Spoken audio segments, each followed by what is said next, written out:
CV dari Bapak Guntur, ya, Bapak Triadi Guntur Wiratmo. Beliau adalah staf pengajar di Prodi DKV FSRD ITB.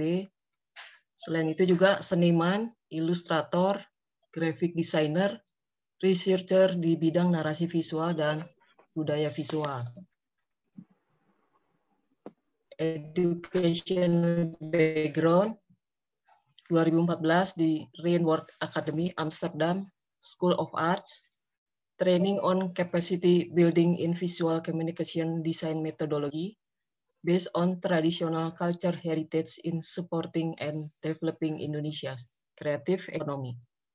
Grand Student NESO Program 2003-2005 MFA Fakultas Seni Rupa dan Desain ITB, 1993-1998 BFA Visual Komunikasi Desain Program ITB.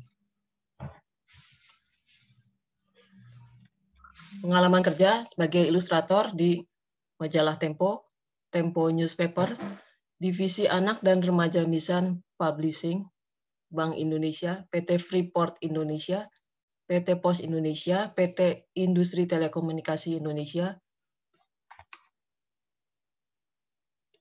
Indonesia Force Ship Project, PT Indah Karya, dan lain-lain.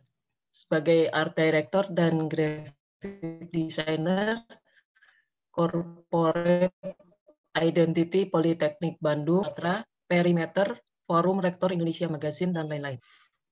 Sebagai research, Learning from Pokemon Phenomenon, Grand Sumitomo Foundation, Japanese Popular Culture, Grand Sumitomo Foundation.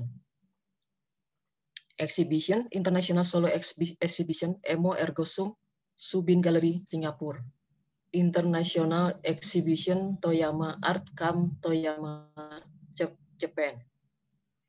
International Exhibition, 5th Anniversary Elementary Art Space, Audi Center, Singapura. Achievement Invited Artist in Toyama International Art Camp 2012. Recommended Illustrator Bratislava International Kartun PMI Semarang, Indonesia. Nominee for the Akil Museum of Art Award 2008 dan lain-lain. Ya, jadi betapa kayaknya ya pengalaman beliau. Profesinya juga macam-macam ya. Oke, kita serahkan ke pembicara ya. Baik, terima kasih Bu Nina. Selamat pagi Bapak Ibu staf dosen di Maranatha. Selamat pagi teman-teman mahasiswa Maranatha semuanya. Ini sebetulnya seperti kembali ke rumah ya, karena saya dulu pernah ngajar di Maranatha juga ya. Tahun berapa saya lupa, 2000 berapa ya Bu Nina ya. Jadi baik, hari ini topik yang saya bawakan 2013 mungkin. 2013 ya. Iya.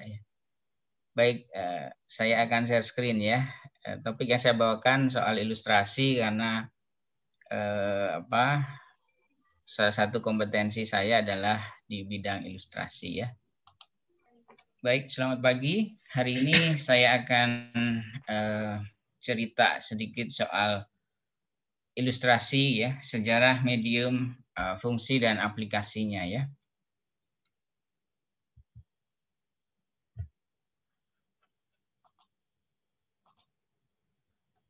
Ya, ketika kita ngobrolin soal ilustrasi ya, mau tidak mau kita akan menengok ke belakang ya, cukup jauh, di mana pada awalnya manusia itu bertutur dengan gambar ya.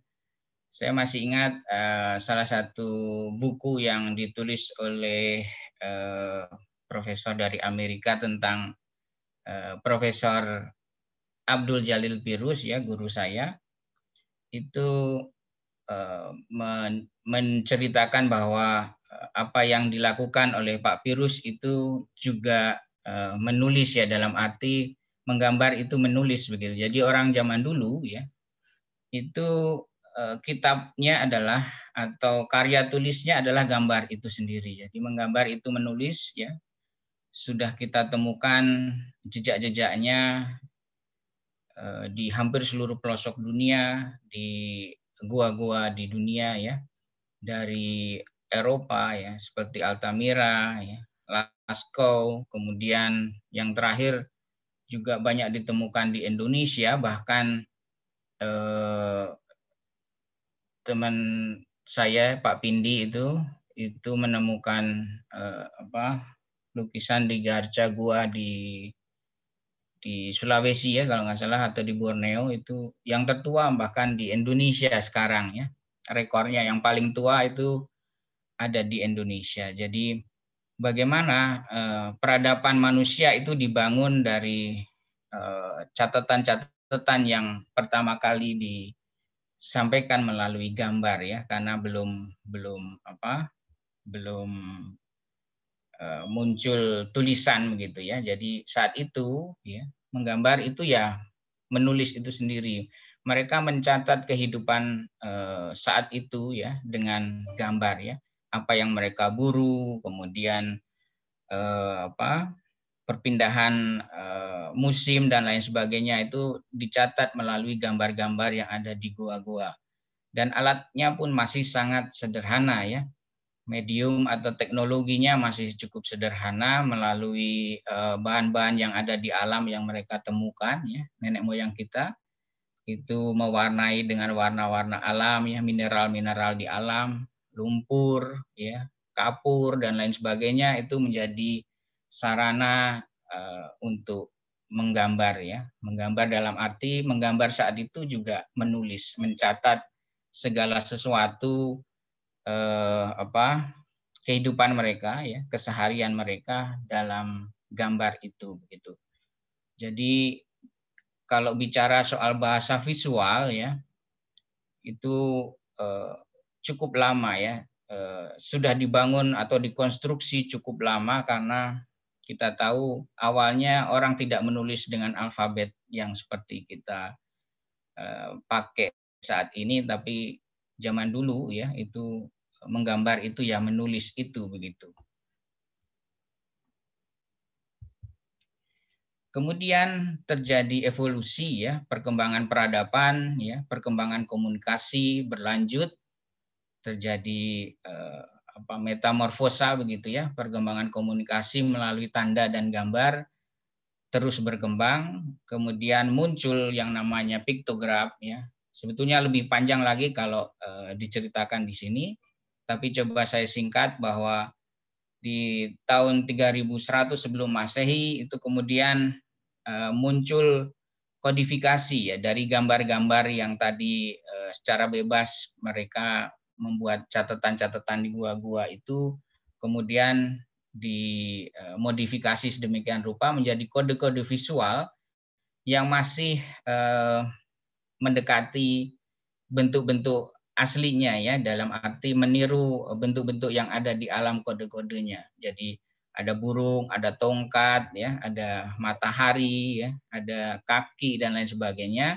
Tetapi sudah mulai manusia itu membuat kode-kode visual untuk menyampaikan komunikasinya begitu.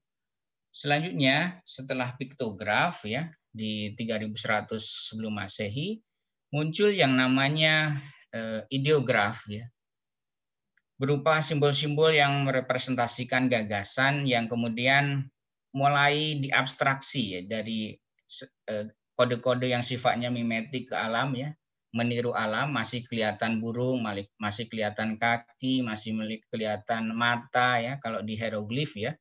Piktograf ini banyak muncul di hieroglif-hieroglif di Mesir ya, kita bisa lihat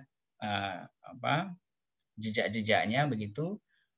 Kemudian ketika ideograf muncul, itu simbol-simbol yang representasional mimesis tadi, meniru alam tadi, mulai diabstraksi dan disederhanakan ya.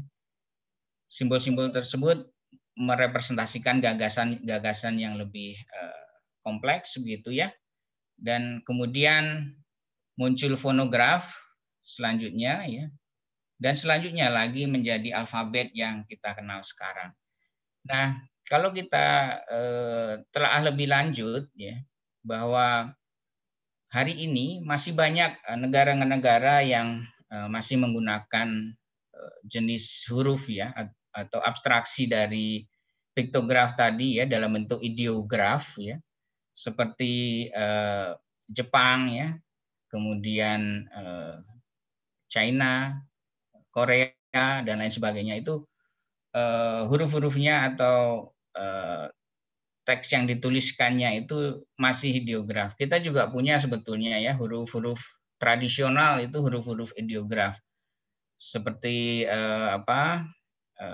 Hanacaraka ya, kemudian huruf-huruf tradisional di Sunda dan lain sebagainya itu masih memakai ideograf. Jadi mereka berkomunikasi melalui kode-kode visual yang sifatnya nuansa ya. Jadi seperti orang Jepang itu kan bisa membaca dari atas ke bawah ya, dari kiri ke kanan dan lain sebagainya. Jadi yang dibaca adalah nuansanya, nuansa maknanya begitu.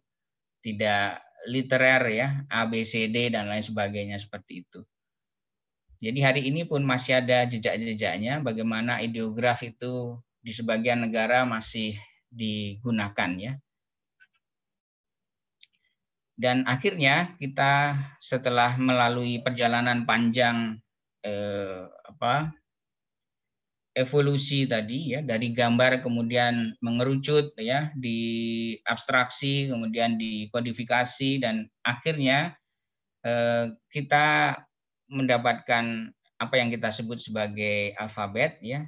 Dan teman-teman di Maranatha saya kira juga dapat ilmu tentang huruf ya, tipografi. Nah, dari situlah kemudian sebuah perkembangan lebih lanjut ya, dan sejarah ilustrasi itu sendiri terjadi ya, muncul.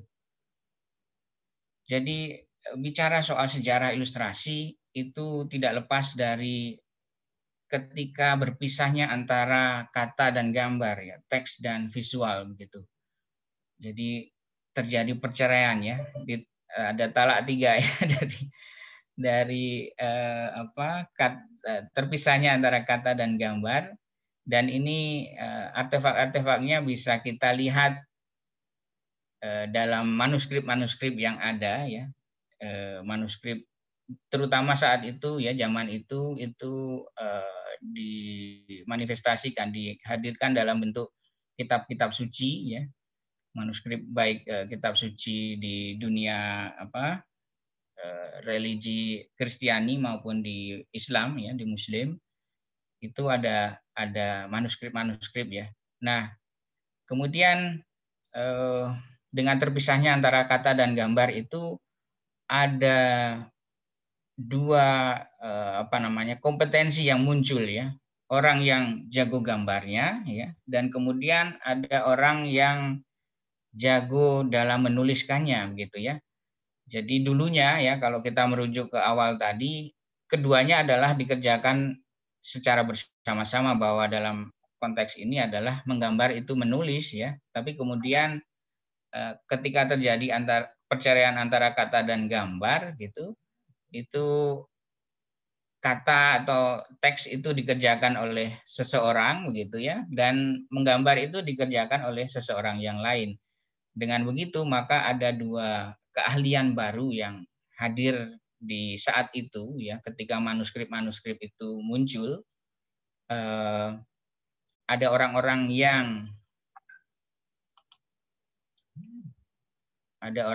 yang bisa atau jago atau ahli menulis ya, disebut scriptori, pekerja yang ahli dalam kaligrafi dan seringkali melayout begitu ya, atau mungkin sekarang bisa disebut sebagai graphic designer begitu.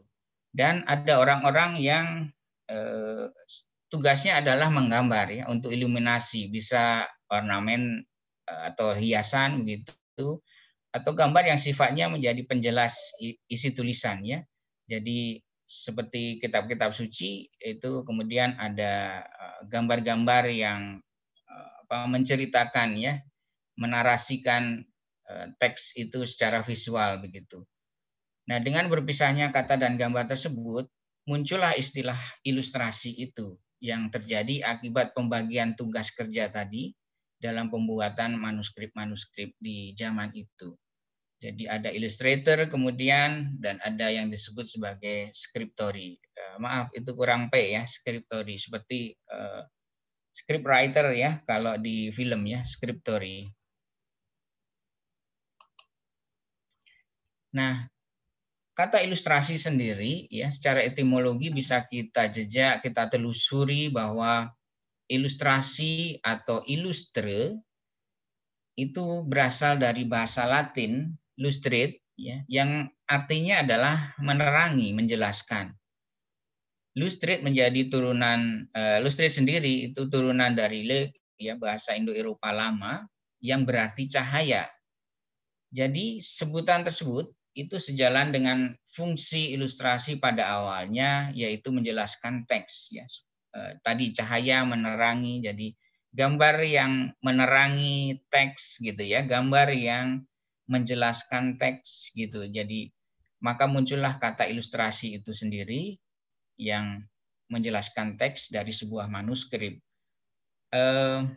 Ketika kita bicara soal ilustrasi, itu kemudian tidak bisa lepas dari konteks fungsi ya. Ilustrasi itu kental dengan konteks fungsi begitu. Fungsi apa? Fungsi menerangi, menjelaskan, ya, memberi pemahaman dan lain sebagainya. Jadi kata ilustrasi itu dari awalnya seperti itu. Jadi ketika kita bicara soal ilustrasi tidak bisa lepas dari sisi yang fungsional itu begitu ya. Nah, pada perkembangan selanjutnya ilustrasi itu tidak selalu bersifat menjelaskan teks ya. Tetapi ilustrasi juga tampil mandiri ataupun justru menegasi teks yang ada. Jadi dalam perkembangannya selanjutnya ilustrasi itu tidak hanya menjadi subordinan dari teks ya. Awalnya kan begitu ya. Ada teks dulu kemudian ilustrasi itu mengikuti atau menjelaskan teks. Tetapi dalam perkembangannya ilustrasi itu bisa tampil secara mandiri, tidak selalu muncul untuk menjelaskan teks, tapi relasi antara gambar yang disebut sebagai ilustrasi itu dengan teks itu sendiri itu berkembang lebih jauh ya. Jadi tidak subordinan lagi, tapi bisa saja malah ilustrasinya yang lebih dominan, memberi penjelasan yang lebih, atau gambar itu sendiri sifatnya berdialog ya, berdialog atau menegasi ya, tidak setuju dengan teks gitu. Jadi hal-hal itu muncul dalam terminologi illustration as visual essay. Jadi seperti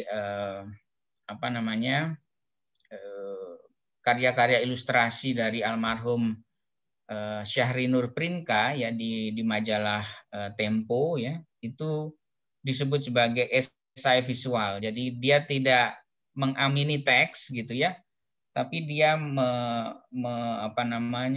berdialog dengan teks itu sendiri ya, teks yang dituliskan oleh Pak Gunawan Muhammad ya di catatan pinggir itu biasanya diilustrasikan oleh Pak Syahrinur Prinka. Dan Pak Prinka itu ketika membaca tidak menjelaskan teks gambarnya, tetapi dia mengomentari semacam visual opini, mengomentari tulisan-tulisan dari Pak Gunawan Muhammad itu begitu. Jadi dalam perkembangannya kemudian ilustrasi itu menjadi otonom, menjadi sebuah karya yang mandiri, tidak harus selalu dia jadi bagian yang menjelaskan teks. Bahkan hari ini karena kita hidup di zaman atau peradaban image society disebutnya, bagaimana gambar itu sangat dominan, mendominasi begitu. Jadi gambar-gambar yang kita sebut ilustrasi itu kemudian tidak perlu menjelaskan teks, dialah teks itu sendiri ya, seperti ikon-ikon yang ada di gadget Anda gitu. Itu tidak menjelaskan teks, tapi dia itu dibaca sebagai teks ya. Mana recycle bin ya, mana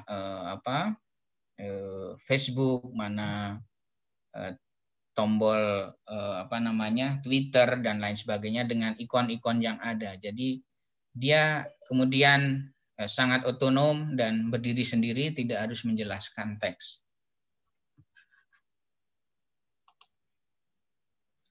Nah, kemudian profesi ilustrasi ini berkembang lebih jauh dan muncullah orang-orang yang disebut sebagai illustrator. Illustrator adalah graphic artist disebutnya kalau di Amerika ya. Graphic artist yang bertanggung jawab membuat artwork untuk diaplikasikan dalam media komunikasi visual. Graphic artist di sini ini dalam konteks atau term yang kemudian jangan disalahartikan dengan seni grafis ya, seniman grafis ya. Karena kalau dalam diterjemahkan dalam bahasa Inggris ya, grafis seni itu printmaking disebutnya. Jadi di sini konteksnya adalah seniman yang menggambar ya, mengerjakan gambar begitu, yang bertanggung jawab untuk membuat artwork ya, final artwork untuk diaplikasikan di media-media komunikasi visual. Jadi dengan pemahaman seperti ini, definisi yang seperti ini, maka memang illustrator itu setengah kakinya ada di wilayah seni, ya disebutnya juga graphic artist ya. Jadi kita tahu bahwa illustrator itu juga dalam hal unjuk kerjanya, ya mediumnya dan lain sebagainya itu layaknya seperti seniman karena dia mengerjakan gambar, mengerjakan painting, mengerjakan printmaking dan lain sebagainya. Alat-alatnya pun sama dengan alat-alat yang dipakai oleh seniman begitu ya. Cat air, cat minyak dan lain sebagainya. Alat-alat yang digunakannya dari teknologi yang sederhana, konvensional, manual begitu, sampai nanti kita lihat bagaimana perkembangan teknologi untuk menggambar ya atau image making begitu ke wilayah digital. Ini contoh final artwork atau sketch ya, sketch ini dari Alex Ross, seorang komikus di Amerika ya yang sering mengerjakan komik-komik untuk DC atau Marvel. Ya bagaimana pensil ya alat-alat yang konvensional yang sederhana tersebut itu dioptimalisasikan untuk membuat sebuah gambar atau karya ilustrasi, bisa dengan arsip dan lain sebagainya. Ya, kelihatan sekali bagaimana fluence-nya Alex Ross ini memakai pensil, membuat sketch-sketch ya. Nah, pensil sendiri dalam penggunaannya ya dan hasilnya itu tidak hanya untuk sketsa saja, tapi juga nanti bisa kita lihat untuk karya yang jadi. Ini salah satu karya saya, judulnya So Close ya, Tribute to Chuck Close, salah satu seniman yang saya sukai begitu. Ini profilnya dia. Nah, ini karya jadi ya. Jadi pensil itu kemudian tidak hanya dibuat atau digunakan untuk sketching ya, tapi juga bisa dioptimalkan untuk berkarya, untuk menjadikan sebuah artwork yang finish, yang final begitu. Ini juga karya saya, temannya Bu Nina. Namanya Pak Iman, temannya Pak Rene juga, dosen saya dulu ya. Ini juga bagaimana pensil itu dioptimalisasikan dan bisa menjadi sebuah karya final ya. Ini karya saya yang kemudian pernah dipamerkan di Sigi Galeri di Jakarta. Ceritanya tentang teman-teman saya gitu ya. Indexical Friend judulnya. Jadi saya mengamati lebih detail ya orang-orang di sekitar saya yang sering berinteraksi dengan saya, tapi kemudian kadang-kadang secara perseptual gitu ada detail-detail yang tidak teramati dengan baik ya, karena saking seringnya berinteraksi gitu. Jadi saya coba untuk melihat lebih detail ya. Gambar ini atau karya drawing ini judulnya Topography of Face. Jadi mencoba menyelami lekuk-lekuk wajah gitu ya, seperti itu. Jadi pensil ya, yang sederhana, yang ecek-ecek itu ya, kalau teman-teman sekalian di Maranatha bisa mengoptimalkan ya, itu menjadi satu medium untuk membuat karya, untuk menghasilkan karya, itu juga bisa maksimal. Jadi medium hadir itu karena masing-masing punya keajaibannya sendiri-sendiri ya. Sampai hari ini pensil itu masih diproduksi dan masih dipakai oleh orang karena tidak tergantikan oleh medium yang lainnya. Cat air juga demikian, cat minyak juga demikian ya. Karena tiap medium itu punya kualitas visual tersendiri dan punya, istilah saya adalah punya keajaibannya sendiri. Tiap medium itu punya keajaibannya sendiri. Kemudian selain pensil yang monokromatik tadi, hitam putih tadi ya, ada juga artwork yang berwarna ya. Ini memakai pensil warna dan gaya visualnya juga kemudian macam-macam ya, berkembang jauh begitu. Ini contoh bagaimana pensil warna pun bisa dioptimalisasikan, kemudian menjadi sebuah karya final yang cukup menarik ya, keren begitu, dengan stylish yang distorsi begitu ya, distorsi ya, agak-agak kartunal dan lain sebagainya. Jadi luas sekali bagaimana seorang ilustrator itu bisa mengoptimal gaya visualnya yang dipilih melalui gaya-gaya visual maupun mediumnya begitu ya, dengan cara mengoptimalkan media yang dia pakai begitu. Ini bagaimana pensil warna itu juga bisa keren juga begitu ya. Nah, pensil ini macam-macam sebetulnya ya. Kalau teman-teman sekalian mencobanya, itu ada ratusan ya, atau mungkin ribuan ya. Ribuan cara untuk menghasilkan kualitas visual tertentu yang unik ya, dan beragam begitu. Jadi dari satu pensil saja ya, kita mengarsir itu bisa ratusan jenis arsir yang bisa kita hadirkan dalam satu pensil saja. Jadi eksplorasi ya, eksploitasi medium itu menjadi sesuatu yang penting bagi seorang ilustrator untuk memahami ya, media itu kemampuannya sejauh mana sehingga media yang dipakainya itu bisa dieksplorasi oleh seorang ilustrator ya, dan kemudian dioptimalkan untuk menghasilkan satu karya ilustrasi begitu.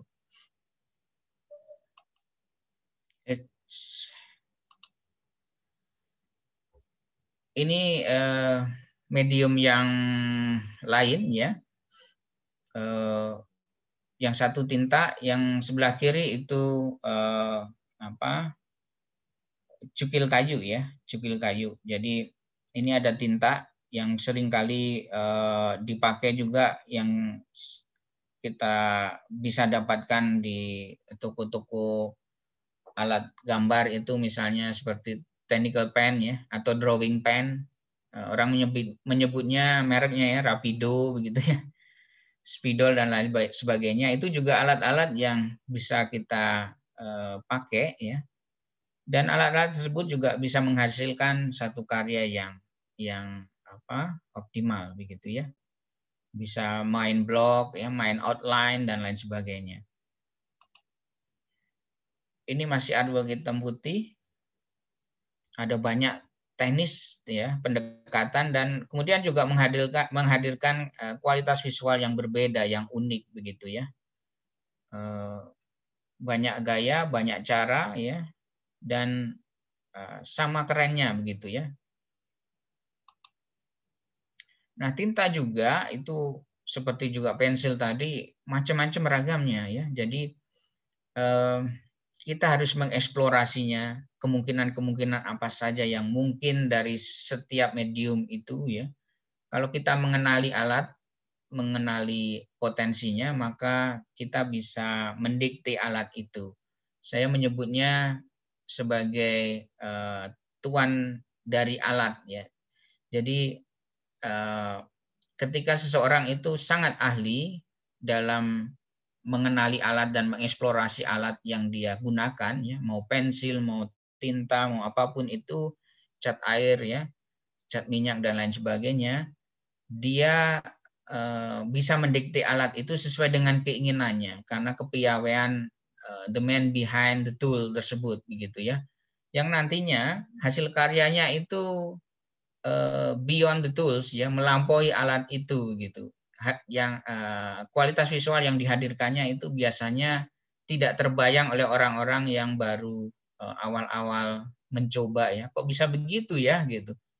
Kamu pakai apa gambarnya? Pakai cat air, kok bisa gitu ya? Nah, itu berarti orang tersebut sudah sangat fluent sekali ya, sangat canggih begitulah dalam mengeksplorasi alat tersebut sehingga alat itu nurut ke dia ya, bukan dia yang nurut ke alat. Nah, kalau masih ketika kita melihat sebuah karya itu ini pakai cat air ya, ini pakai Photoshop ya, gitu misalnya ya. Itu berarti kita masih ada di layer yang paling atas begitu ya. Masih coba-coba, masih ingin mengenal alat tersebut dan lain sebagainya. Jadi masih terprediksi ya bahwa alat yang kamu gunakan itu memakai A, B, C dan lain sebagainya ya. Tapi kalau sudah canggih itu bisa eksplorasinya bisa sangat jauh sehingga kemungkinan-kemungkinan yang tidak mungkin terhadap alat itu ya pencapaiannya bisa kemudian tercapai juga gitu. Bisa muncul kualitas-kualitas unik yang aneh yang mungkin belum pernah ditemui oleh orang lain. Ini cat air karya saya juga untuk pameran di Xiang Art di Magelang ya.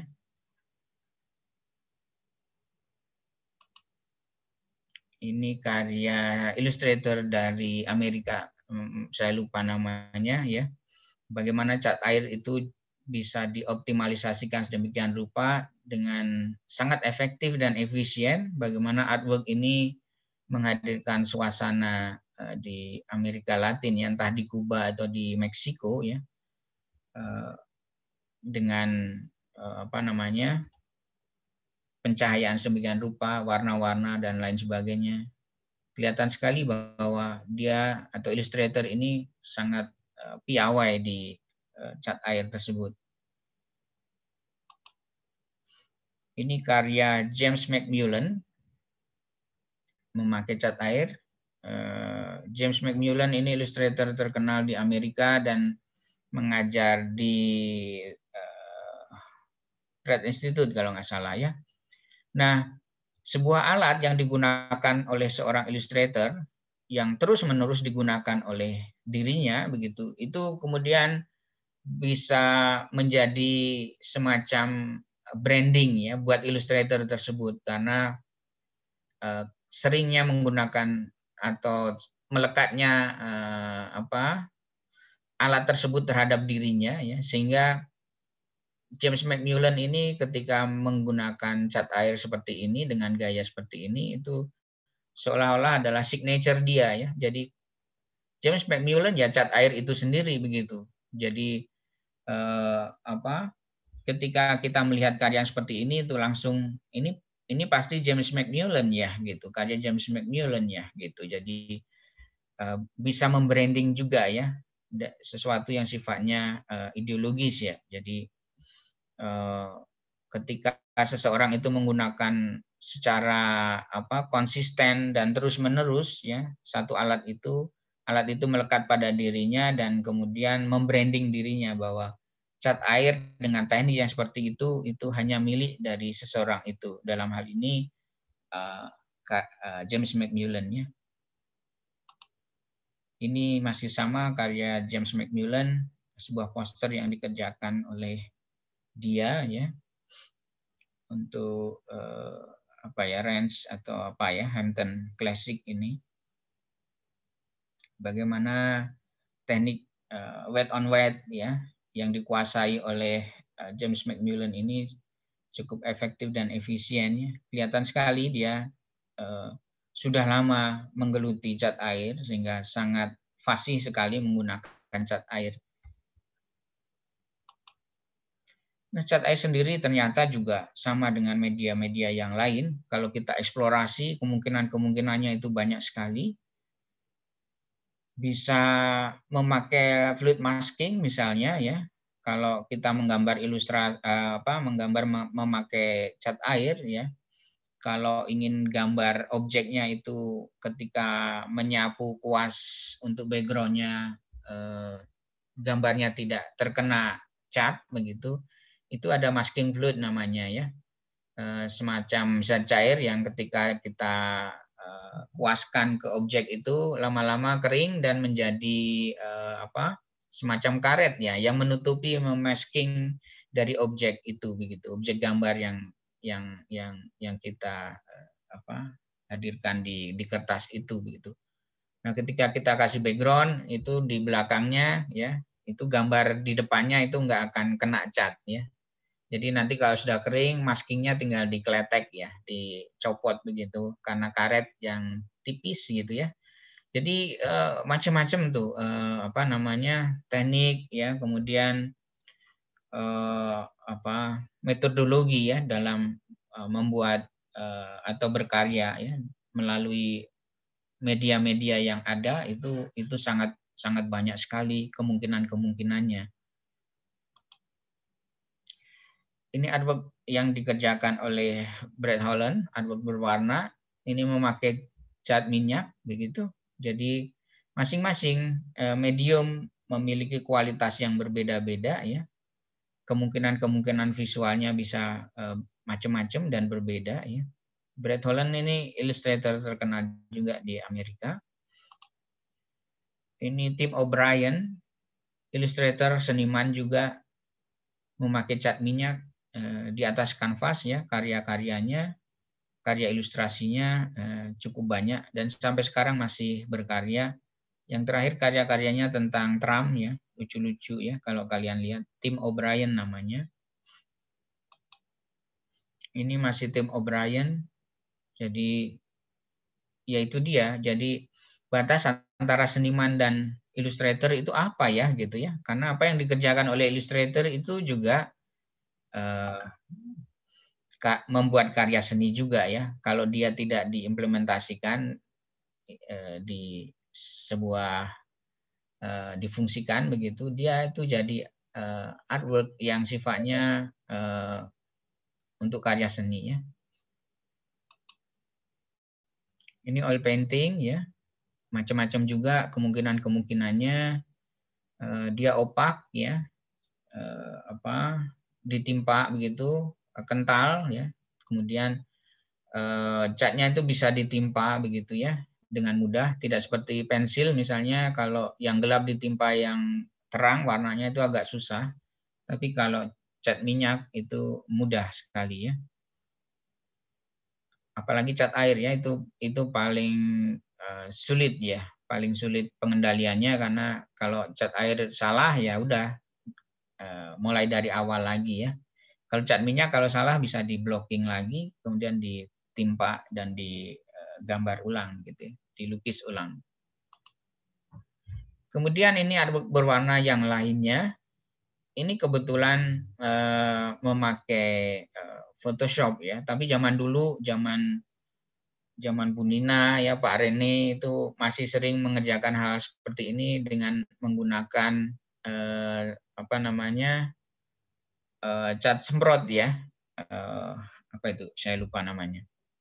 Jadi manual sekali dan itu unjuk kerjanya rumit ya, jadi kita harus membuat mal satu-satu, di cut out ya, kemudian disemprot begitu ya. Tapi hari ini dengan Photoshop itu dengan sangat mudah dan unjuk kerjanya lebih mudah dan lebih bersih ya, lebih bersih begitu. Ini karya illustrator dari Amerika, Guy Billout namanya. Dia memakai cat semprot juga ya. Kemudian memakai technical pen ya untuk detail-detailnya. Tapi yang menarik di sini adalah idenya ya dari Guy Billout ini, bagaimana pendekatan yang secara visual itu datar ya, cool begitu ya, dingin bahkan begitu, warna-warnanya juga, tetapi ada kejailan-kejailan yang sering muncul di karya-karyanya. Ini jadi ciri khas dari illustrator tersebut ya, yang bernama Guy Billout ya.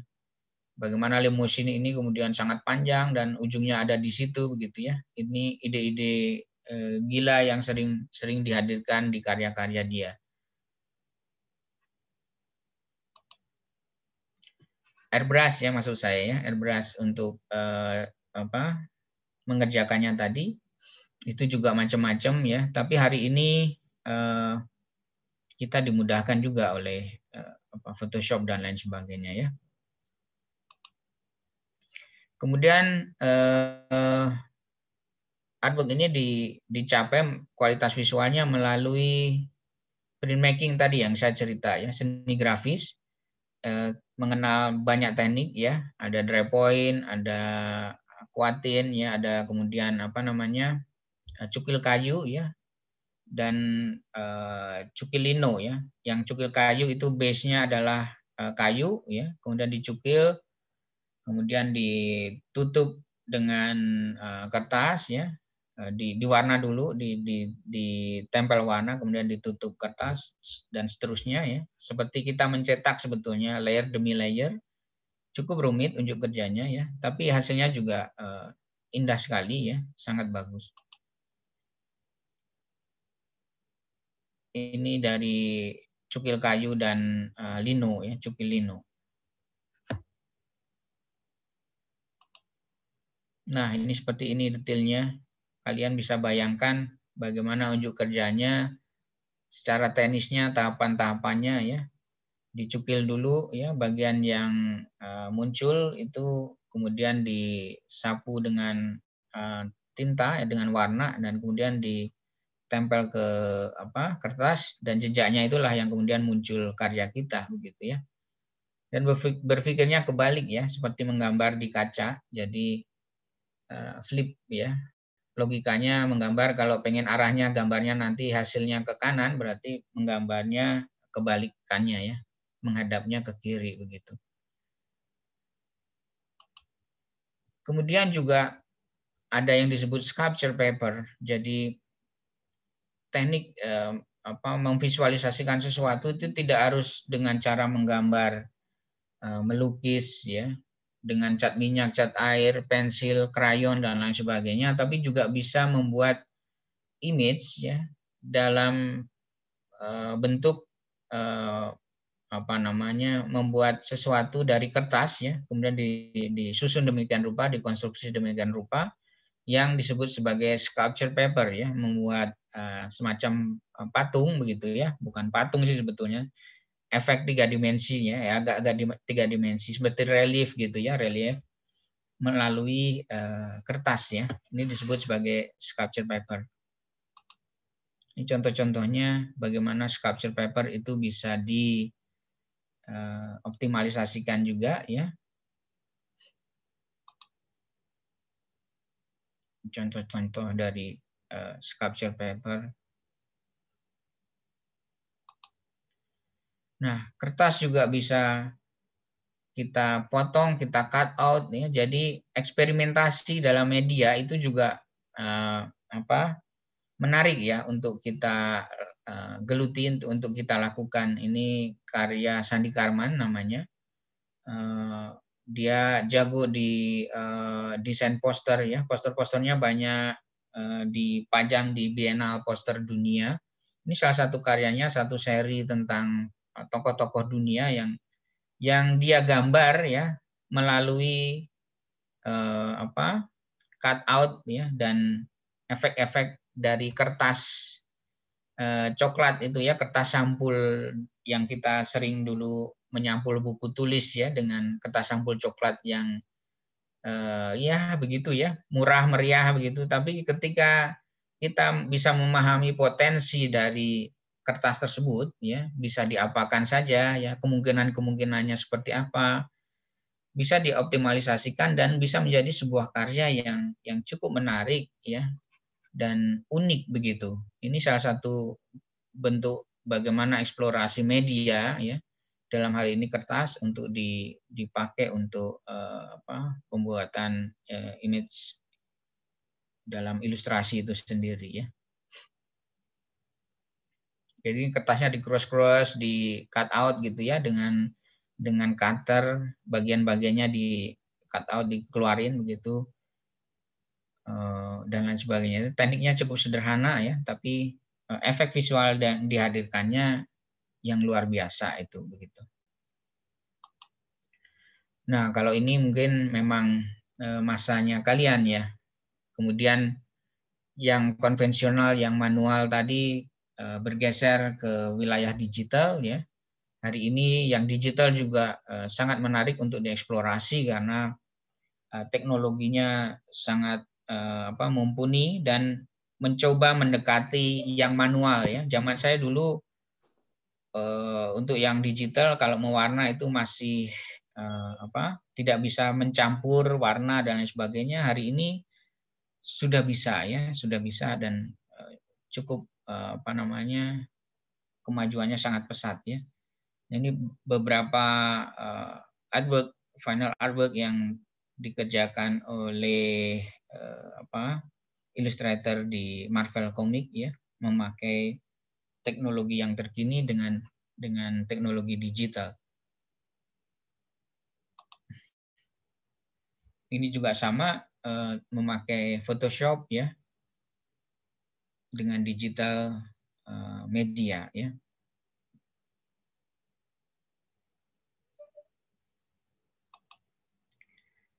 Nah, ini karya dari Sandi Solihin namanya.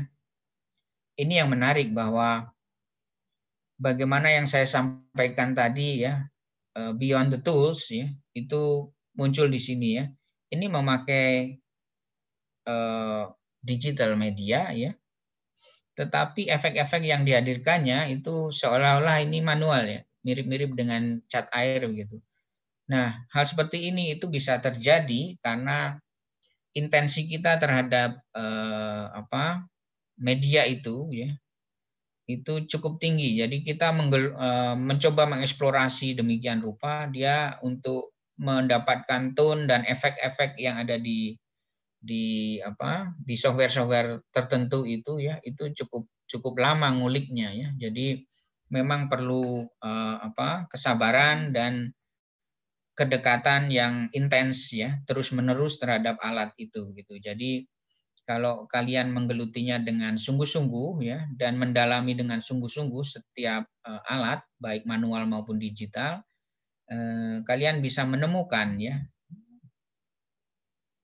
teknik dan kualitas visual yang bisa dihadirkannya itu sejauh mana ya, kemungkinan optimalisasinya gitu ya, seperti itu. Jadi ini beyond the tools, jadi dia sudah sangat fluent, sudah sangat canggih di alat itu sehingga alat itu nurut dengan dia.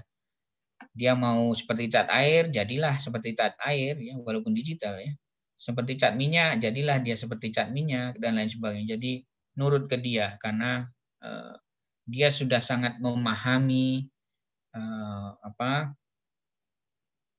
kualitas dari alat itu ya, kemungkinan dari alat itu dan kualitas yang dihasilkan oleh alat tersebut begitu. Ya kita sekarang tahu ya ada Procreate ya, ada Painters dan lain sebagainya, itu software-software yang cukup canggih ya, yang bisa kita eksplorasi, kita manfaatkan untuk membuat karya-karya gambar ya atau karya ilustrasi. Nah, kita bisa petakan bahwa medium itu banyak sekali ya. Ada yang kita sebut sebagai dry media, di dalamnya ada pensil, ada charcoal, ada ballpoint, ada crayon, kita bisa sebut banyak ke bawah begitu. Kemudian ada yang namanya wet media, media basah, ada watercolors, ada oil painting, akrilik, tinta, ya segala sesuatu yang kemudian media tersebut dalam unjuk kerjanya memerlukan zat cair ya. Entah itu minyak, entah itu air dan lain sebagainya. Kemudian kita juga bisa membuat perpaduan antara dry dan wet dan lain sebagainya yang kita sebut sebagai mixed media ya. Dan kemudian kita bisa membuat sebuah kolase, membuat apa yang tadi saya sampaikan sebagai sculpture paper ya. Atau props art. Props art ini membuat semacam maket ya. Maket yang detail seperti itu yang fisikal ya tentunya. Tapi hari ini props art ini tergantikan dengan 3D digital 3D ya. Bisa dikerjakan secara digital 3D. Jadi props art ini kemudian berpindah ya ke wilayah digital media. Nah, yang terakhir tentunya digital media, banyak software-software yang canggih-canggih itu yang bisa kita eksplorasi.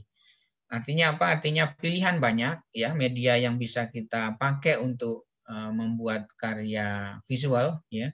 Dalam hal ini ilustrasi ya, pilihannya banyak. Silakan dipilih dan dipilah mana yang kira-kira cocok dengan kalian. Kemudian kenalilah media-media tersebut sehingga kita bisa menjadi tuan terhadap media tersebut ya, bisa mendikte media tersebut ya. Tidak sebaliknya, kita didikte oleh media itu gitu ya. Ada dry media, ada wet media, ada mixed media, ada digital media, dan masing-masing medium ini juga kalau kita eksplorasi secara teknis macam-macam lagi ya. Seperti watercolors itu tekniknya macam-macam seperti saya sampaikan tadi, ada wet on wet, ada dry on wet, dan lain sebagainya. Jadi sangat kaya sekali medium yang ada sekarang ini, kita bisa eksplorasi dan kita kenali ya. Nah, tiap media manual ya, gambar manual itu membawa pesan tertentu lewat karakter medium dan yang dibawanya. Artinya apa? Artinya tiap media itu tadi saya sampaikan punya keajaibannya sendiri-sendiri. Dalam hal ini, tiap medium itu ketika kita membuat karya, hasil akhirnya memiliki kualitas tertentu yang sangat berbeda. Kita lihat di sini, kita coba komparasi antara yang satu cat air dengan yang satu charcoal ya. Yang satu yang dihadirkan kualitas visual dari cat air ini lembut ya, transparan, lembut karena memang unjuk kerjanya seperti itu sehingga hasil akhirnya ada kualitas visual tertentu yang dapat kita tangkap bahwa ternyata cat air itu hasilnya begitu ya, sifat-sifatnya begitu ya.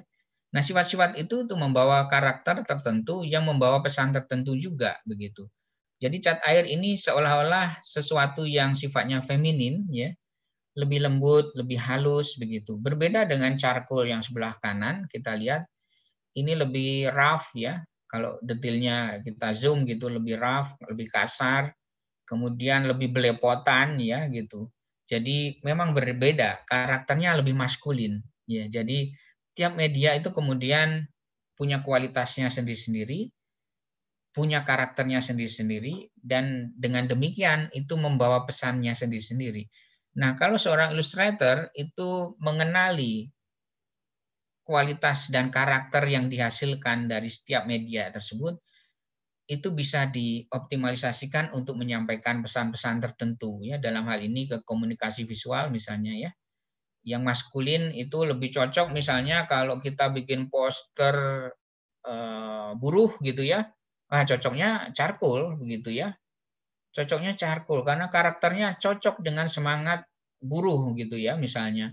Coba kalau kita switch, kita membuat poster untuk perjuangan buruh yang begitu ya, karakteristiknya kita memakai cat air misalnya, ya nggak cocok, kurang nendang pesannya begitu ya, karena kualitas visual itu membawa pesan tertentu tadi ya, karena cat air tadi lembut, feminin, tidak cocok untuk menyuarakan sesuatu yang keras, yang garang dan lain sebagainya ya. Lebih cocok charcoal gitu misalnya. Jadi masing-masing memiliki kualitas visual yang berbeda dan membawa pesan yang berbeda juga begitu. Jadi tiap medium itu punya keajaibannya sendiri-sendiri.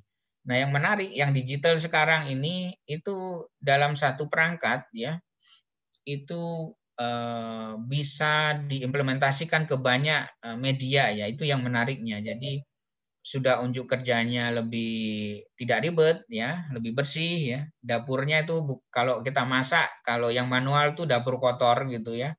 Kalau yang digital tuh dapur bersih kalau kita masak ya. Jadi unjuk kerjanya lebih tidak ribet dan kemungkinan untuk menghadirkan kualitas visual yang aneh-aneh tadi ya, seperti cat air, charcoal dan lain sebagainya, itu ada dalam satu media ya.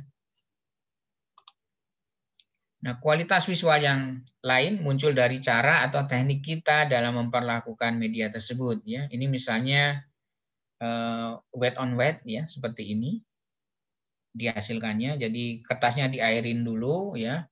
Kemudian emel-emel gitu ya, masih sudah terserap airnya tapi sudah tidak menggenang ya di atas kertasnya itu gitu. Baru kita tumpahkan catnya itu ya, sehingga ada bauran cat itu yang membuat gradasi-gradasi yang cantik itu di teknik cat air ini ya. Jadi banyak pendekatan-pendekatan yang menarik yang bisa kita eksplorasi. Ini wet on wet. Nah, ini dry on wet. Jadi sama-sama cat airnya, tapi kemungkinannya bisa macam-macam, bisa beda-beda ya. Kalau saya seringnya dry on wet ya, karena nggak sabaran ya, jadi lebih cepat dry on wet gitu. Ini dry on wet ya. Nah, dengan keberagaman cara ungkap tadi, baik gagasan maupun teknik dan medium untuk mengeksekusi visualnya, ya dalam mengerjakan dan menghasilkan artwork tadi, bedanya apa ya ilustrator sama seniman ya, gitu ya. Jadi bedanya adalah bahwa unjuk kerjanya sama dengan seniman ya, pola kerjanya sama, kemudian mungkin gagasan-gagasannya juga mirip-mirip dengan apa yang disebut sebagai seniman, tetapi yang disebut ilustrasi itu sekali lagi kembali bahwa konteksnya adalah fungsi. Ketika karya atau artwork tersebut difungsikan menjadi sebuah karya yang menjelaskan sesuatu ya, atau dihadirkan sebagai cover buku ya, dihadirkan sebagai menjelaskan iklan tertentu, produk tertentu dan lain sebagainya, maka karya artwork yang bisa dipersepsi sebagai karya seni tadi menjadi karya ilustrasi begitu. Jadi ilustrasi itu tidak bisa lepas dari fungsi ya. Jadi menjelaskan, kemudian membuat opini dan lain sebagainya tadi itu tidak lepas dari situ. Bedanya adalah fungsinya ya, ketika artwork tadi kemudian dipakai untuk menjadi poster begitu, dari poster akarnya novel Dewi Lestari misalnya ya, yang sebelumnya ini ya artworknya, ini mungkin kalau digantung di galeri ya jadi karya seni begitu ya, tetapi ketika dia jadi karya poster, dia jadi karya ilustrasi gitu. Sesederhana itu, bahwa apa yang disebut sebagai karya ilustrasi adalah bagaimana sebuah gambar itu mempunyai nilai-nilai yang sangat fungsional. Makanya ada di wilayah desain komunikasi visual ya, karena fungsional begitu ya karya tersebut. Difungsikan gitu ya, gambar tersebut difungsikan. tidak di wilayah seni ya, seni murni gitu ya. Tetapi artwork-nya itu ya bisa jadi karya seni itu sendiri. Nah, karena ilustrasi itu konteksnya selalu ada hubungannya dengan fungsi, maka fungsi ilustrasi adalah banyak yang bisa kita petakan ya. Yang pertama sebagai penjelas, ini memberi informasi, mengkomunikasikan sesuatu, dan karena dia di wilayah seni juga ya, beririsan dengan seni, itu memperindah, ada unsur estetik di situ. Nah, yang menarik juga ada fungsi-fungsi yang sifatnya persuasi ya, retorika. Jadi membangkitkan rasa ingin tahu dengan pendekatan-pendekatan komunikasinya begitu. Kemudian karena ada warna ya, ada garis yang ditorehkan. Jadi ada kualitas perasaan-perasaan tertentu yang membangun emosi secara psikologis ya. Dan yang terakhir adalah retoris lagi, itu mengundang opini dengan tanda-tanda visual yang dihadirkannya yang kemudian membangun makna-makna tertentu begitu ya. Jadi beberapa fungsi ini yang kemudian bisa kita ungkap dari ilustrasi. Ini yang bisa saya hadirkan, jadi teman-teman di Maranatha mungkin juga bisa menambahkan lebih jauh ya, apa sih fungsinya begitu. Nah, dengan perkembangan ilustrasi itu sendiri ya, secara fungsi tadi gitu, seorang ilustrator juga kemudian dalam aktivitasnya itu bisa kita bagi menjadi 3. Yang pertama adalah saya menyebutnya sebagai visual dekorator. Ini konteksnya mirip dengan awal-awal ilustrasi itu muncul, membuat ornamen, ya, iluminasi dan lain sebagainya. Kemudian membuat surface ya atau tekstur-tekstur detail itu juga kerjaan seorang ilustrator. Bahkan vignette ya mungkin sekarang sudah tidak terlalu kita kenal istilah vignette ini. Kemudian yang kedua adalah kegiatan ilustrator yang secara fungsional dia sebagai interpreter atau penerjemah visual begitu. Yang masuk di dalam konteks ini adalah scientific illustration ya, ilustrasi untuk keilmuan tertentu, kemudian ada children books illustration, ada infografis ya, ada ilustrasi benda layanan seperti uang dan lain sebagainya atau perangko. Kemudian ada conceptual art ya untuk film dan lain sebagainya. Jadi bagaimana seorang ilustrator itu menjadi penerjemah visual dari keilmuan tertentu ya, dari teks yang kemudian divisualisasikan, misalnya si Badu, si Budi itu dalam teksnya kemudian digambarkan seperti apa sih gitu ya. Dan data-data dalam infografis itu kemudian juga ditampilkan dalam bentuk visualnya seperti apa. Kemudian elemen-elemen identitas visual yang mewakili sebuah negara itu bagaimana diinterpretasikan ya, diejawantahkan dalam konteks gambar-gambar di perangko atau di uang ya. Kemudian bagaimana skrip itu divisualisasikan dalam storyboard dan lain sebagainya. Nah, ini kerjaan ilustrator yang sifatnya menjadi visual interpreter. Kemudian yang terakhir adalah kondisi di mana seorang ilustrator itu membuat visual opini ya, atau visual essay disebutnya. Nah, bentuk implementasinya atau aplikasinya itu ada di wilayah editorial illustration, kemudian corporate illustration dan lain sebagainya. Jadi kita bisa memilahnya, ada 3 aktivitas dari seorang ilustrator ini bisa kita klasifikasikan di 3 tingkatan ini ya. Nah, lahan aplikasi ilustrasi sendiri ya banyak sekali ya. Ini yang mungkin bisa saya catat, tapi kemungkinan besar sudah berkembang cukup jauh ya.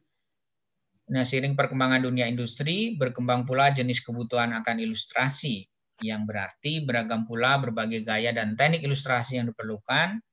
Berdasar perbedaan tersebut, penerapan ilustrasi dapat dibagi ke dalam beberapa bidang di bawah ini ya. Ada ilustrasi cerita, ya, kemudian ada ilustrasi promosi, ada ilustrasi identitas, ada ilustrasi ilmiah, ya, buku pelajaran, naskah ilmiah, dan lain sebagainya. Kemudian ada ilustrasi teknik untuk rendering gambar arsitektur, ya, untuk teman-teman yang di arsitek, ya, produk, dan lain sebagainya. Kemudian ada ilustrasi informasi, yaitu membuat diagram atau rambu, ya, membuat piktogram misalnya. Kemudian ada ilustrasi benda layanan seperti diimplementasikan, diterapkan di desain uang, di perangko, ijazah, tiket, dan lain sebagainya. Kemudian ada ilustrasi produk, membuat produk-produk retail, ya, t-shirt, tas, di kendaraan, dan lain sebagainya. Kemudian ada ilustrasi editorial untuk surat kabar, majalah, ya, dan lain sebagainya. Mungkin ada ilustrasi praproduksi, storyboard, konseptual art, dan lain sebagainya. Mungkin sekarang ada ilustrasi untuk games, ya, untuk interface game, dan lain sebagainya. Kita bisa tambahkan terus, ya, sesuai dengan perkembangan dan kebutuhan dunia industri, bagaimana ilustrasi itu diimplementasikan. Nah, dengan bahasa visualnya yang langsung, efisien, ilustrasi itu diperlukan produk-produk tersebut untuk menyampaikan gagasan, membangkitkan emosi, rasa keingintahuan, dan menghidupkan karakter dari cerita, gitu, ya. Ini contoh aplikasi ilustrasi. Ini karya saya tahun 2000-an lah, ya. Untuk divisi anak dan remaja di Mizan, ya. Di Mizan yang menarik,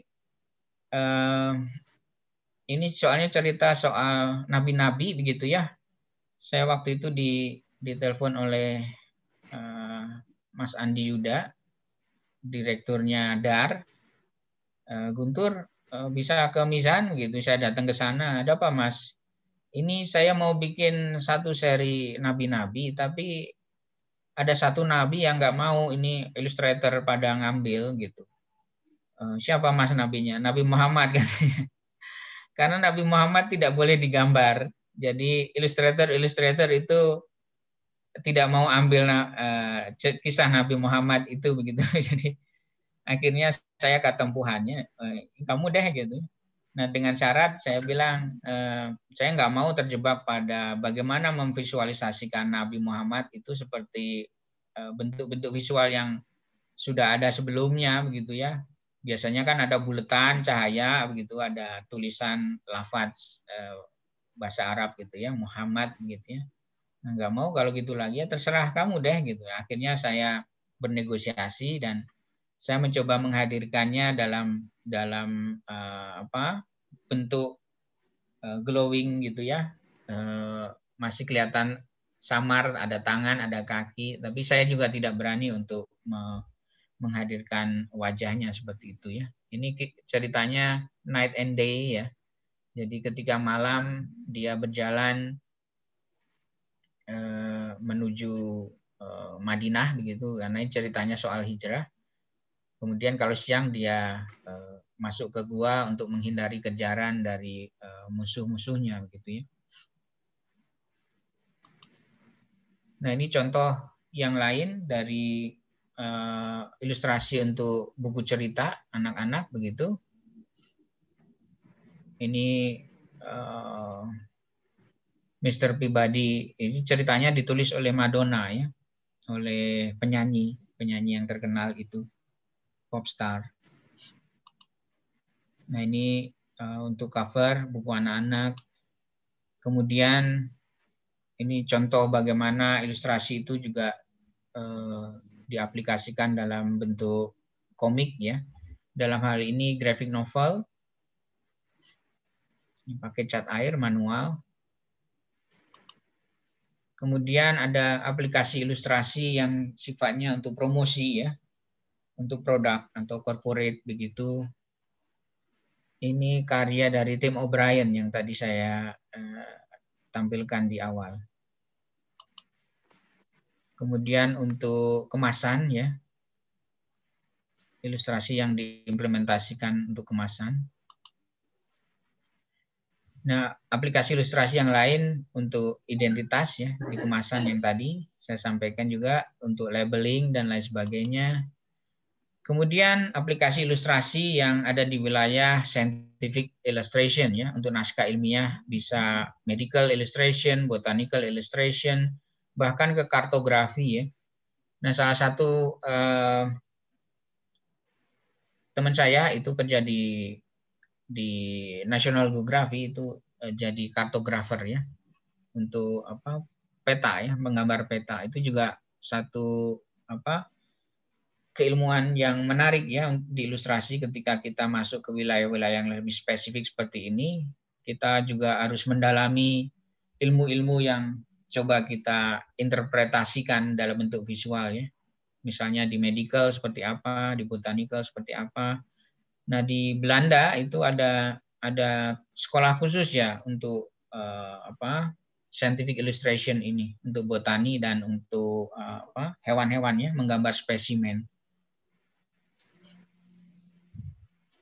Nah, kalau kita lihat ya gambar-gambar seperti ini, jangan salah ya, saintis zaman dulu seperti Charles Darwin dan lain sebagainya, itu gambarnya bagus gitu ya. Dulu kan belum ada fotografi ya, foto itu belum ada, kamera maksud saya. Jadi zaman dulu atau sampai sekarang ya, anak-anak yang kuliah di biologi ya itu diajar untuk menggambar, untuk mencatat dalam bentuk gambar seperti yang dilakukan oleh Charles Darwin atau Audubon ya. Saintis-saintis zaman dulu itu mencatat dengan gambar langsung ya, dan gambarnya cukup bagus. Ini aplikasi ilustrasi yang kita sebut sebagai technical illustration begitu ya. Ada arsitektural, ada produk. Ya, kebetulan ini contohnya produk, bagaimana sepatu Nike itu kemudian dibongkar gitu ya, divisualkan penampangnya kayak gimana, detail-detailnya seperti apa dan lain sebagainya. Ini ilustrasi untuk informasi ya, membuat diagram, membuat grafis ya. Infografis itu masuk di wilayah ini, cover CD ya. Sekarang udah nggak ada ya, pakai flash disk semua. Kaset sudah hilang. Kemudian untuk piktogram ya, di event-event olahraga semacam PON atau Olimpiade ya. Untuk poster ya, ada unsur persuasinya di sini misalnya ya.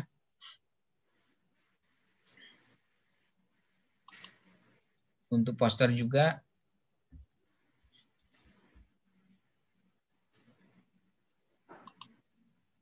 Untuk benda layanan ya, perangko, uang ya dan lain sebagainya itu dikerjakan oleh Illustrator, dan di Indonesia dikerjakan di Peruri ya, orang-orangnya itu in-house Illustrator karena nggak boleh dia freelance Illustrator ya, karena banyak hal-hal yang sangat rahasia di dalamnya ya, seperti itu. Ini seperti ini uang misalnya ya, detail-detailnya kita lihat bagaimana Illustrator itu menggambarkan elemen-elemen ornamen dan lain sebagainya, elemen visual, ada ornamen, ada objek-objek visualnya dan lain sebagainya. Kemudian ada aplikasi ilustrasi untuk produk, bisa t-shirt, bisa tas dan lain sebagainya ya, di tote bag ya. Seperti ini misalnya, tomotomo.net ya. Ini anak-anak sekarang sih saya kira senang yang begini-begini ya. Kemudian aplikasi ilustrasi di wilayah editorial illustration.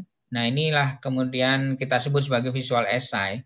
Bagaimana opini-opini, kartun opini itu muncul, kemudian karya-karya ilustrasi yang ada di covernya, kemudian ada di dalam rubrik halaman-halaman di majalah tersebut, itu sifatnya visual opini. Ini beberapa karya yang untuk editorial ilustrasi. Ini kebetulan saya yang buat untuk Tempo ya, kontestasi presiden ya, tahun berapa saya lupa itu. Jadi Bu Mega ini mengajukan diri kembali ya menjadi presiden dan wakilnya waktu itu Pak Hasyim Muzadi. Saya mencoba menggambarkannya seperti ini ya. Yang menarik setelah ngobrol-ngobrol dengan editornya, saya harus menghilangkan elemen-elemen kecil ini. Ya, untung saja ada Photoshop ya, kemudian ini bisa dihilangkan dengan mudah dan rapi begitu. Karena apa? Karena ada hal-hal yang kemudian kalau elemen-elemen kecil itu dihadirkan, kemungkinan kegaduhan itu muncul ya.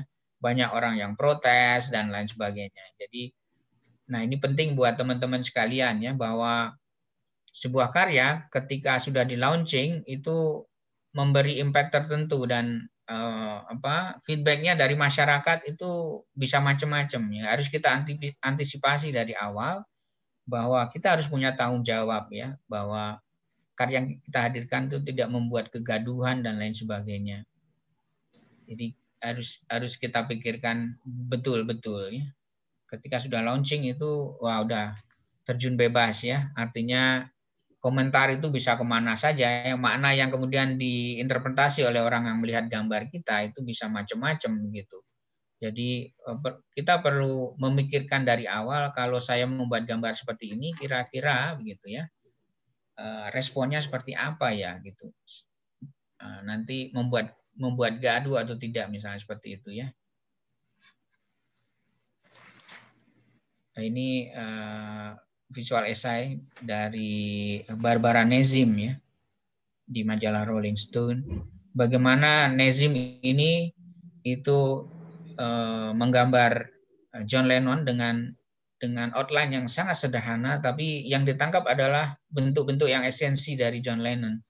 Jadi tidak usah digambarkan secara keseluruhan dengan menggambarkan elemen-elemen yang esensial dari tokoh tersebut itu sudah mewakili dia begitu ya. Ini Barbara Nezim ini profesor di Pratt Institute kalau nggak salah.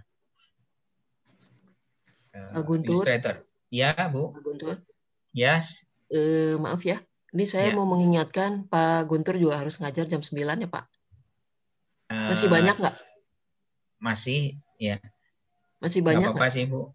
Jam 10 nggak apa-apa, Bu. Ada beberapa nih ya. Saya lanjut ya, Bu. Ya. Nah, ini untuk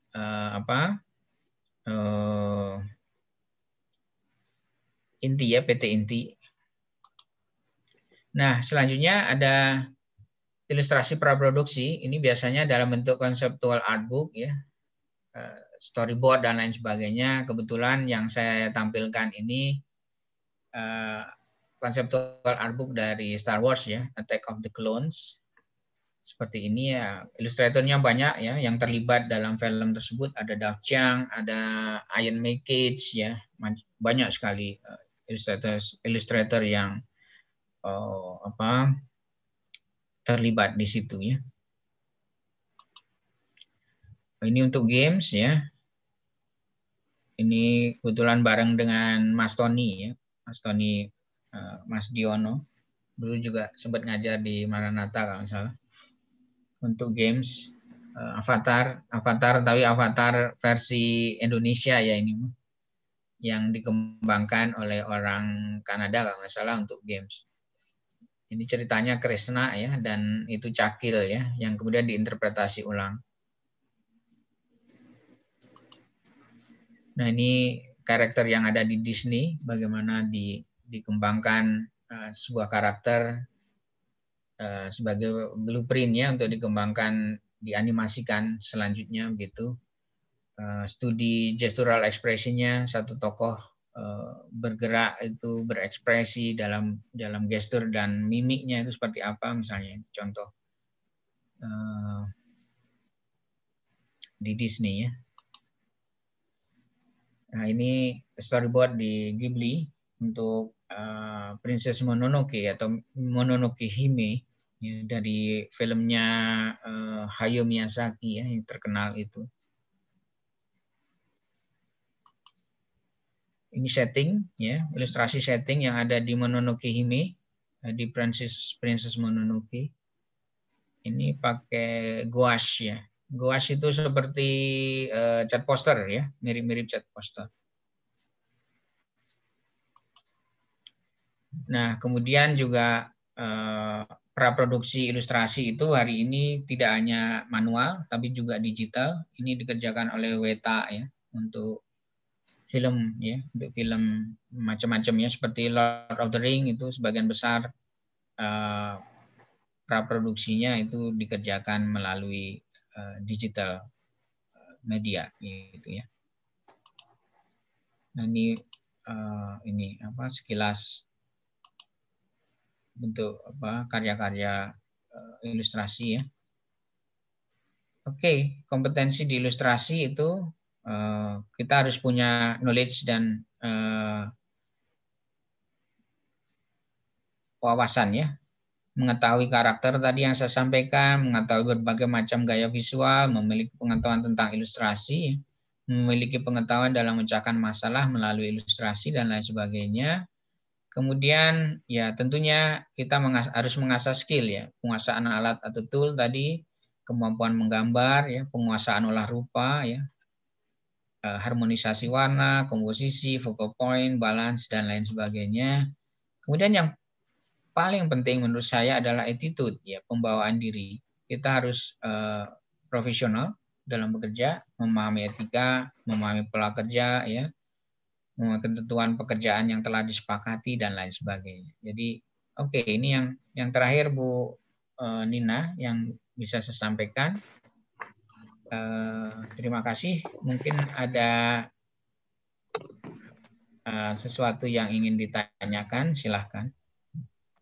Oke, terima kasih Pak Guntur. Tadi kita semua udah lihat ya, juga menambah wawasan kita semua ya, bahwa ilustrasi itu ya tadi dari sejarahnya, dari apa mengenal medium ya, dari medium yang konvensional sampai ke digital. Lalu tadi ada berbagai apa ya, dry media, wet media, mixed media, digital dan lain-lain.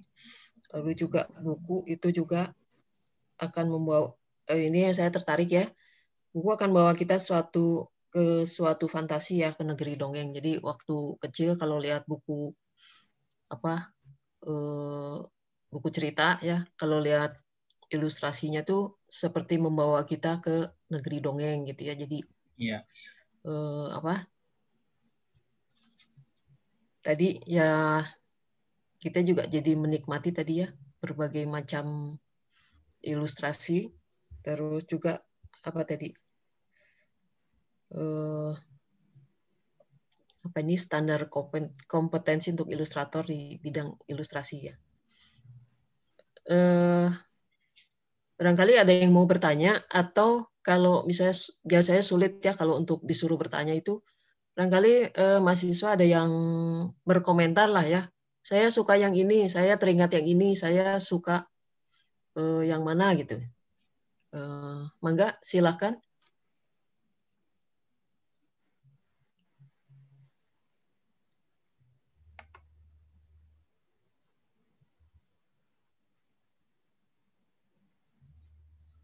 Halo, para mahasiswa. Tadi dari yang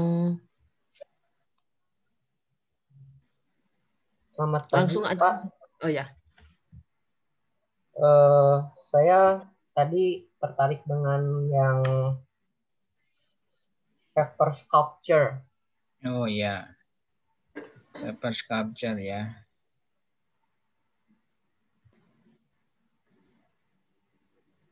Iya, ada apa dengan paper sculpture? Kenapa tertarik? Itu Pak, kalau paper sculpture itu lebih ke arah dilipat atau dipotong, Mbak? Dipotong, jadi ditumpuk ya sistemnya. Jadi penumpukan. Jadi ketika penumpukan kan ada dimensi ya yang muncul. Jadi ada bayangan dan lain sebagainya.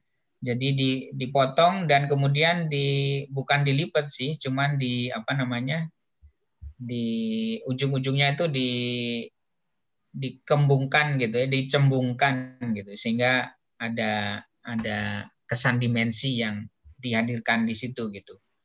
Nah, ini sebetulnya layer-layer ya. Jadi ada base-nya dulu dibikin ya. Jadi kepala harimau ini kemudian caranya adalah dengan meng-cut out dasarnya dulu yang paling bawah begitu. Kemudian supaya timbul biasanya memakai apa? Double tip yang tebal itu ya, yang plastik yang tebal itu ya, yang bolak-balik itu ya. Nah, biasanya nggak ditumpuk ya. Kemudian ada jarak antara potongan gambar tadi dengan base-nya, dengan kertasnya, sehingga ada bayangan yang muncul. Kemudian ditumpuk-tumpuk itu gitu. Nah, ini siapa? Paul ya? Iya, Pak. Ya, gitu Paul, cara teknis ya. Jadi ditumpuk-tumpuk sampai yang paling atas. Jadi berpikirnya kebalik, bukan dari depan ke belakang, tapi dari belakang ke depan gitu. Jadi dari yang paling bawah dulu, ya, kemudian disusun ke depan, ke depan, ke depan, ke depan gitu ya, sampai yang paling depan. Nah, dalam hal ini kalau gambar harimau ini, yang paling depan adalah potongan ini, potongan ini potongan sendiri ini. Dan ini Pak, untuk paper sculpture ini ada ketentuan kertasnya nggak Pak? Harus agak tebal, jangan tipis ya.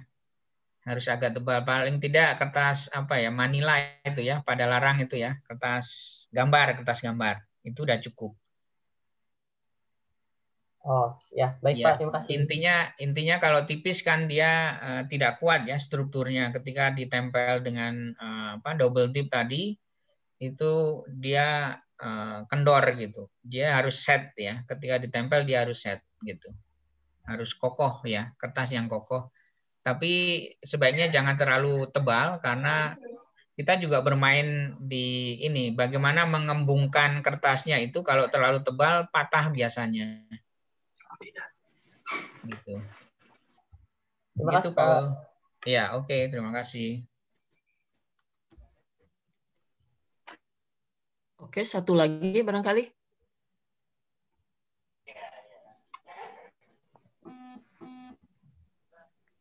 Dia ada pertanyaan, kalau saya tertarik dengan teknik-teknik dari berbagai media yang tadi Pak Guntur sampaikan,